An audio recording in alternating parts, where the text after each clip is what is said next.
ये जो पारा होता है ना, ये अपच होता है, एक तरह का ये जहर होता है। पारा होता है ना, वो जहर होता है। जैसे इसमें लिखा है, सखियन को सुख कहा कहो, मेरी मति इतना ही, यह रस उनकी कृपाते, जो रहे ध्रुव मन माही।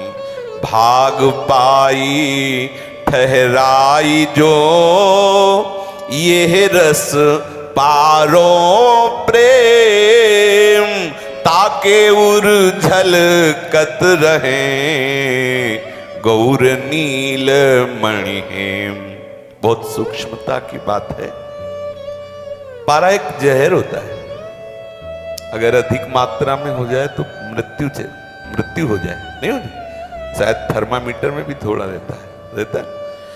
इसको प्रेम को पारा कहा है। खास बात इसकी सूक्ष्मता की एक जगह और कहा है कि चढ़ गए मैन तुरंग पे, चलिबो पावक माही, प्रेम पंथ अति कठिन है, सबको निबहत नाही। मोम के घोड़े पे चढ़ के और आग की ज्वाला से निकलना, प्रेम का मार्ग कैसा है? मोम के घोड़े, तुरंत पिघल जाएगा आंच लगते ही। अब समझना, जिस समय हम इस भगवत प्रेम मार्ग में, जो हमारे वृंदावन नवनिवृत्ति निकुंज का प्रेम, वैसे कहीं का भी प्रेम हो, ब्रज का जैसे गोपी प्रेम या सहचरी भाव का प्रेम, प्रेम में क्या होता है? हृदय द्रवित होता है। द्रवित हृदय में यदि गुरु कृपा से वैराग्य की बाढ़ नहीं रही तो फिसल जाएगा। बस इसमें खास बात है, जगते भयो फिरे बैरागी, तब वृंदावन रस में एक ऐठन, एक उन्मत्तता, एक ऐसी उन्मत्तता जो वैराग्य की सीमा में बंधी होनी चाहिए। अगर बंधी नहीं है तो वो उन्मत्तता विषय में फिसला देगी। ये बहुत सावधानी की बात है। प्रेम का पारा अगर ठहर जाए तो नील और गौर जोड़ी हृदय में झलकने लगे। और होता क्या है, इतनी विकलता होती, इतनी उन्मत्तता आती कि लगा कि आनंद आ गया, और जहां बहिर्मुख हुए आप तो गया। जैसे जैसे प्रेम बढ़ने लगे वैसे वैसे जगते भयो फिरे वैरागी, संपूर्ण भोगों से वैराग्य बढ़ता चला जाए, सबसे अपना संबंध खत्म होता चला जाए, एकमात्र प्रिया प्रीत। जैसे आनंद वैसी उदासीनता, दोनों बात समझना। अंदर आनंद भरा, ऊपर से उदासीन गंभीर होता चला जा रहा है।